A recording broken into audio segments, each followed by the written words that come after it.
Salut à toutes et à tous, bienvenue dans les Technofails. Le principe est simple, je vais vous présenter un bid ou un échec commercial dans le domaine de la technologie.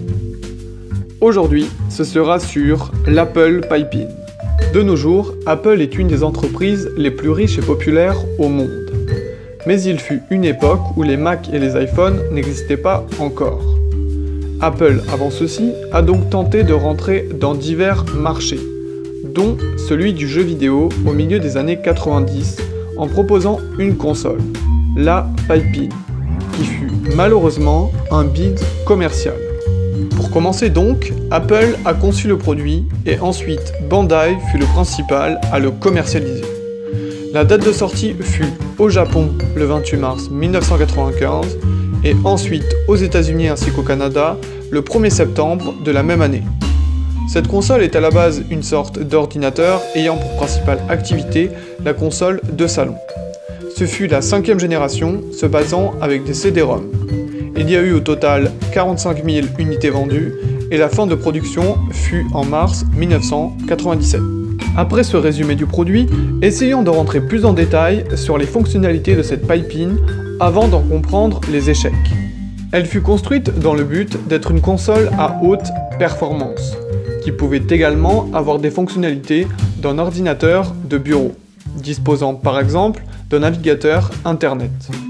Équipée de certains composants de leur gamme Macintosh, cette console avait de l'ambition et de très bons matériaux.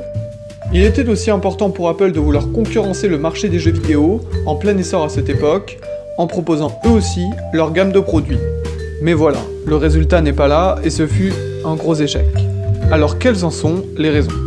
En voici quelques causes. Déjà, le catalogue de jeux proposé. 18. Oui, seulement 18 jeux. Et en plus, loin d'être des références. Juste une licence qui pouvait être intéressante à l'époque, ce fut Power Rangers. Loin d'être suffisant, voire même impossible pour rivaliser face aux monstres de l'époque. La console était en concurrence avec la PlayStation et son Taken par exemple, la Nintendo 64 avec des jeux comme Zelda et Mario, ainsi que la Saturn. Au-delà de la concurrence, le pire aspect fut sans doute son prix. 620 $. C'est juste démentiel pour une simple console avec des fonctionnalités d'ordinateur de salon. Pour résumer, elle fut donc un sacré échec commercial puisque Apple n'en a vendu environ que 45 000 exemplaires. Et Bandai, le constructeur, n'a pas fait de bénéfices sur les ventes, poussant donc l'arrêt de la production en mars 1997. Pour résumer, un échec commercial notamment dû à plusieurs facteurs. Le prix, la concurrence bien installée et un catalogue de jeux de mauvaise qualité. Pour ma part, je trouve que cette console avait un bon potentiel. La classe des joueurs bourgeois aurait pu se l'offrir, mais le catalogue de jeux proposé a freiné le développement de celle-ci. Je trouverais également ça intéressant de voir Apple de nos jours sur le marché du jeu vidéo, avec leur propre console.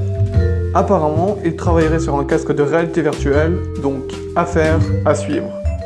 Merci d'avoir regardé cette vidéo, si vous avez aimé n'hésitez pas à partager, et moi je vous dis à la prochaine.